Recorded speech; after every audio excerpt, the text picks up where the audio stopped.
Gracias por continuar en Agenda la Semana. Estamos hablando con Rosario Robles, empoderando mujeres, el tema de las mujeres y la igualdad. Rosario, la equidad de género suena muy bonito en términos de leyes. ¿Realmente existe en México? Se ha avanzado, evidentemente. ¿Pero qué tanto se ha avanzado?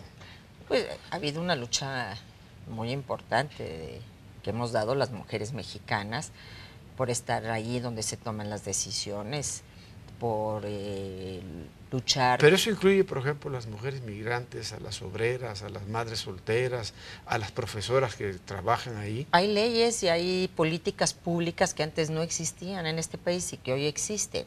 Pero no son suficientes. No son suficientes y no podemos hablar de una equidad mientras la equidad se construye social y culturalmente. Si a nivel de educación, a nivel cultural, sigue predominando un patrón donde el hombre es el del poder, en donde el hombre es el que manda y la mujer tiene que ser sus votos de obediencia, de castidad y de humildad, ¿no? Mientras siga predominando al interior del hogar la violencia hacia las mujeres, pues ¿cómo estás educando a tus hijos? Estás educando a los hijos en el rol donde la mujer es secundaria, es subordinada. A mí a veces se me hace, Rosario, y perdón que te interrumpa, que la equidad de género es como un machismo disfrazado a veces, ¿no? Porque a la vez, hay una evolución del machismo que se va ocultando gradualmente, ¿no? Y que existe el machismo. No, bueno, el machismo en entonces, México. pero existe, como te dijera, como la humedad no se va. Bueno, yo creo que se tiene que ir poco a poco y que esta es una lucha de Hay que largo sacarlo. alcance y que a nivel educativo se tiene que fomentar valores basados precisamente en la tolerancia, en la equidad, en el respeto entre hombres y mujeres, construir una educación diferente, pero además hacer lo que las grandes democracias y los países más avanzados, lo que se llama el mainstreaming, o sea, toda la política pública, toda tiene que ser cruzada horizontalmente por la perspectiva de género. Es decir, en lugar de hacernos un coto, instituto de las mujeres, y órale mujeres, ahí pónganse en su instituto, en Hacienda tiene que haber, siempre estar presente la visión que tiene que ver con las mujeres. Queremos poner un 2% al consumo de alimentos y medicinas, ¿a quiénes vamos a afectar? Sobre todo a las mujeres y sobre todo a las mujeres más pobres. En materia de agua, ¿quiénes son las que sufren si no hay agua? ¿Quiénes son las que tienen que ir con cubetas llevando el agua o esperando la pipa? Pues las mujeres. Entonces, política que tenga que ver con agua y acceso a ese líquido vital, pues tiene que ver con las mujeres. Es decir, tiene que cruzar toda la política pública. Mientras no construyamos eso y mientras no tengamos mitad de hombres y mitad de mujeres ahí donde se toman decisiones, los avances van a ser mucho más lentos. Pero déjame decirte esto, que yo coincido que es parte de la educación, ¿no? Pero la mujer tiene una doble jornada histórica, ¿no? Y a En el caso veces de hasta México. triple. O sea, tienen que hacerse cargo del hogar, que ya es bastante, educar a los hijos, ver que los hijos salgan bien, ver que los hijos tengan una formación, y aparte tienen que salir a trabajar como obreras al campo, y a veces se tienen que ir de migrantes, pues, y cruzar la frontera en condiciones realmente muy lastimosas, ¿no? Entonces yo veo que esa doble jornada no se interpreta legalmente en términos reales de igualdad, pues hablas de equidades, pero yo creo que esta doble jornada en términos de reales no está balanceada. Bueno, porque es lo que decíamos hace un momento. Porque es un machismo evolucionando hacia No solamente es un machismo, es una sociedad organizada pensando que la mujer está en la casa y la mujer ya no está en la casa. Cuando la sociedad asume que la mujer está trabajando, los cambios son radicales. Primero, la escuela. En lugar de que el niño esté 4 horas o la niña 4 horas diarias en la escuela, tiene que estar de tiempo completo, porque la mamá está trabajando. Entonces, ¿sí me explico? Si la sociedad se pusiera a pensar un minuto y dijera, caray, el 40% de nuestras mujeres no está en la casa, está trabajando, en ese instante tendría que hacer todos los cambios para asumir esta situación. Escuelas de tiempo completo, para hacer compatibles los horarios laborales con los horarios escolares, comedores populares, para que si la mamá está chambeando el niño puede ir a comer, lavanderías populares, centros de tareas, muchísimas actividades que tienen que ver y que le quitarían a la mujer esa doble carga. Pero es como un manojo de sueños todavía. No, discúlpame, pero yo fui jefa de gobierno de esta ciudad y esos sueños se hicieron realidad. Pero no es genérico. No, yo hablo de Zacatecas, hablo de Chiapas, hablo de Michoacán, hablo de la campesina, de la obrera.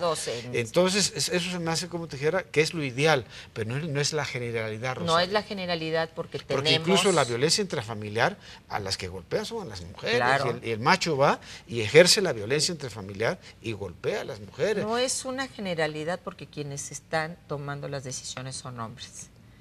En la medida en que las mujeres estemos ahí donde se toman las decisiones, esto se va a generalizar. Yo sí te puedo decir, por ejemplo... ¿Te podrá el machismo abrir, no, si el machismo no se abrirá jamás? ¿Habrá la fuerza suficiente de las mujeres para ir abriendo ese surco de equidad? Sí, poco a poco. Tenemos que avanzar y las nuevas generaciones tienen que ser educadas de manera diferente. Las nuevas mujeres universitarias. Y los nuevos hombres. Es decir, es que aquí la educación es de mujeres y de hombres, y muchas veces las que reproducimos un patrón patriarcal somos las propias mujeres. Muchas veces las que le decimos, niña, tiende la cama de tu hermanito, somos nosotras. Muchas veces las que decimos, tú niño no laves los platos porque esos son de mujeres, eso es de mujeres, somos nosotras. Entonces aquí tiene que cambiar la concepción desde la casa hasta la escuela y la televisión. En la televisión los estereotipos que tienen que ver con las mujeres, yo a veces cuando la veo me escandalizo. Las golpean todo el tiempo. ¿Cómo son las mujeres que salen en las telenovelas? Golpeadas, engañadas, humilladas o unas hijas de la fregada. No hay tinta, no hay equilibrios, no hay una mujer que sea equilibrada, ¿no? O son pobrecitas las víctimas o son las malvadas de la película. Entonces, no. ¿Por qué? Porque siempre nos colocaron entre María y María Magdalena. La Virgen María, éramos o la Virgen María o María Magdalena. No, somos seres humanos. Y las dos Marías son muy buenas, ¿eh? Digo, y además, María del Rosario, María, lo que tú quieras. Es decir, somos seres humanos y tenemos los mismos derechos. La única diferencia, o sea, ¿qué ha pasado? Que como tenemos diferencias desde el punto de vista sexual, digamos, desde el punto de vista anatómico, y de nuestro sistema reproductivo y demás, sobre esa diferencia, el hecho de que somos las que damos a luz, entre comillas, por decirlo así, sobre esa diferencia se ha construido la desigualdad. Sí. Y eso se puede cambiar, insisto. Sobre la base de la educación.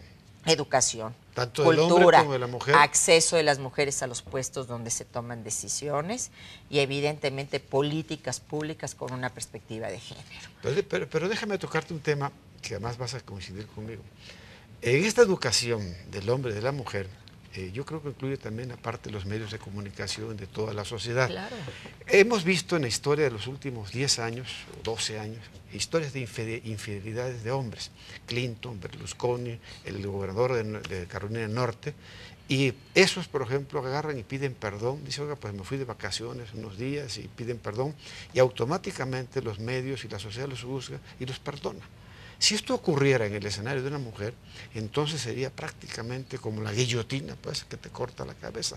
Toleran lo que hace un hombre, pero no toleran la conducta de una mujer en ese sentido. Porque a la mujer se le sanciona moralmente de una manera mucho más severa. Hay una doble moral. Porque a la mujer, insisto, se le exigen los votos de castidad, obediencia y humildad. Y cuando la mujer rompe este paradigma, en ese momento la sanción de la sociedad es mucho más estricta.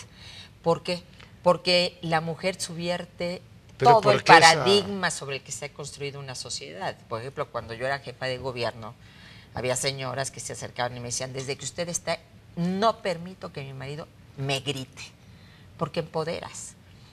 Y ese empoderamiento, con la presencia de las mujeres en el ámbito público, ese empoderamiento te transforma toda la realidad de la sociedad. La presencia de una mujer es profundamente subversiva. Pero coincides conmigo que el trato es discriminatorio. No, bueno, precisamente por eso, porque hay que acabarlas, porque hay que destrozarlas, porque vienen a subvertir, porque vienen a transformar el paradigma patriarcal. Es una hay que revolución. hacerlas pedazos. Entonces, evidentemente la sanción es mucho más severa. Y se construyen mitos, ¿no? Se dice esto de que las mujeres juntas ni difuntas, ¿no? ¿Por qué? Porque sobre la base de la división de las mujeres es que se ha mantenido este poderío masculino. Y nos avientan las migajas y nos peleamos por ellas. Cuando nos toca la mitad del pastel, Carlos. En todo, ¿eh? Si tuviéramos esa mitad del pastel, no estaríamos peleando entre nosotras. Vamos a un corte, estamos hablando con Rosario Robles, empoderando mujeres. Usted que es mujer, usted que ama de casa, no se pierda esta conversación. Le va a ser muy útil. Regresamos, esto es Agenda de la Semana.